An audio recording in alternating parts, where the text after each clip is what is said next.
I'd like for you to imagine a chessboard. For anyone who's ever played chess before, imagine a chessboard where all of the pieces are pawns except the king. So all your normal pieces, your front row is pawns, your back row is all pawns except the king. And every pawn you can imagine as a person.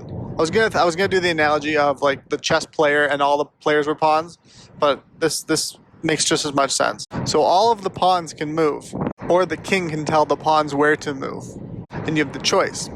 Now, the pawns, and think of normal chess, the pawns can only have a limited amount of plays that they can make, of pieces that they can capture. They can only capture so many pieces. There's limited utility value to these pawns, right? Whereas, if the king is in control of all these pawns, or managing all these pawns, or creatively synthesizing the work of all these pawns, the king has infinite more leverage, which just makes more sense of what these pawns can do, as well as less risk, because we're not going to talk about capital in a game of chess. Actually, so I was going to say that the king has less risk, but I would almost say the king carries all of the risk of all of the pawns, because he is solely responsible for any mistakes that the pawns make, because he would be telling the pawns what to do.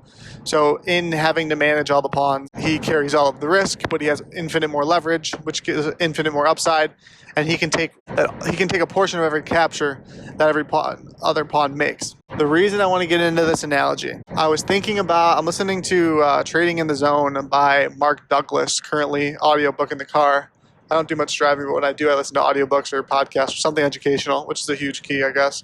Make every car, anytime you're in the car, make that your library or your workstation. But that's off topic. I would recommend, at least. It's helped me. It's been beneficial to me.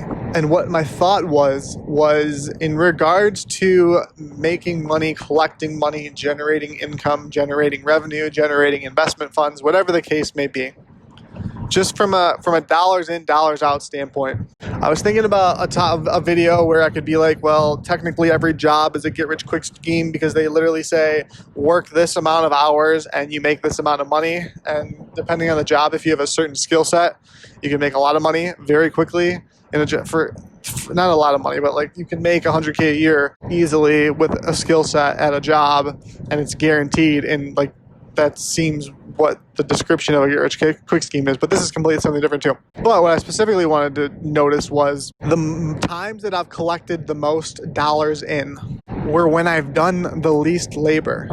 Like bar none, not even close. When I was 14, 15, I got my first job at Andiamo's. I was doing dishes, and I worked the hardest I ever have probably at that job, cleaning dishes, but I made the least money. Like it was like actual minimum wage, because it's minimum skill set, minimum wage. And then with Dip Lab, I had where the work was a little less scrupulous, and because I had marketing skills, so a higher skill set, I made more money with doing the actual work for Dip Lab. And then when I was maybe 17, I had my first day where we had a client pay, it was like $700 or seven something. It was like $700 in, and I paid out, I think someone got paid $60-ish.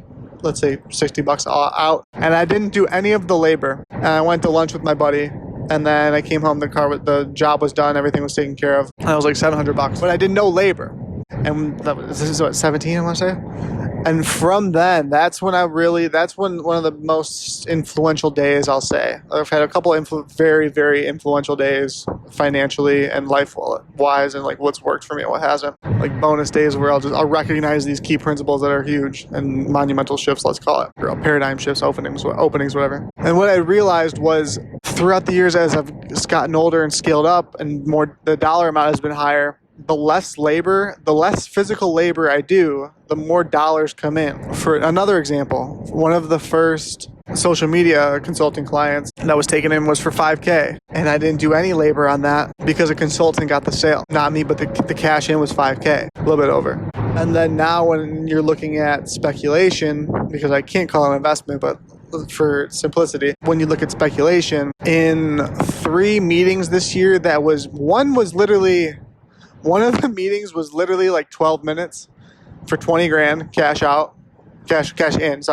my hand. One was maybe 2 20-minute meetings to go over specifics, but that was literally all through text. And then another one was maybe, let's say 20 minutes-ish and that was for like $53,000. So $100K cash outlay. So about $100,000, just under $100,000 cash outlay in under an hour of time of labor. And it wasn't even labor, it was a meeting, it was a conversation. It was sitting down I'm pretty sure every one of the meetings I had a cup of coffee. So sitting down, having a cup of coffee and taking a cash outlay of $100,000 in an hour. But there was no labor involved in this. Let alone if I had actual salespeople doing the investment and speculation pitching, and they were doing the exact same thing, and there would be no labor, and then they could scale. If I had 5 more people that all did half of that, that's $250,000. But then I'm not trying to give you bogus numbers, but 0 labor on $250,000, and this is small scale. This like I'm baby like this is so extremely small scale, it's embarrassing. The point that I want to get at with it is that I've been saying it for however long, because I love Robert Kiyosaki's concept on it. The rich don't work for money, aside from the fact that, like, buying power, CPI, money doesn't buy what it used to buy. Gas used to be a quarter. Coke cans used to be a nickel. Like, they're printing this worthless paper. However, they still work for assets. So if I can build an asset, which is a business, and the business pays out these dollars, and the business pays me, for example, DipLab, for example, Summit, because of work that not the pawns are doing. I'm not trying to sound like I'm not trying to sound like an asshole, but when you take all of the risk, you get a higher portion of the reward. So in taking all of the risk and putting all of these things in place together, like when people complain about in taking all the risk and putting all the pieces together, and the example I gave was pawns and a king, which is chess pieces, not pawns and a king, because then I sound like an asshole. But when you can move all the chess pieces properly, the more chess pieces that you can properly move and control well, and you understand, the more cash you're able to take in. And it's just how it's worked for me. I could be completely wrong. This is what's worked for me from a business standpoint. This is what's worked for me. That's why I wanted to share it. I'll leave it at that for the day. The main takeaway I guess I want everyone to get from my mistakes and my experience is the more hard labor you do, generally the lower dollar amount you take in, whereas the more mind labor you do, the higher dollar amounts you bring in. Thanks for listening. I'll see you all in the next video.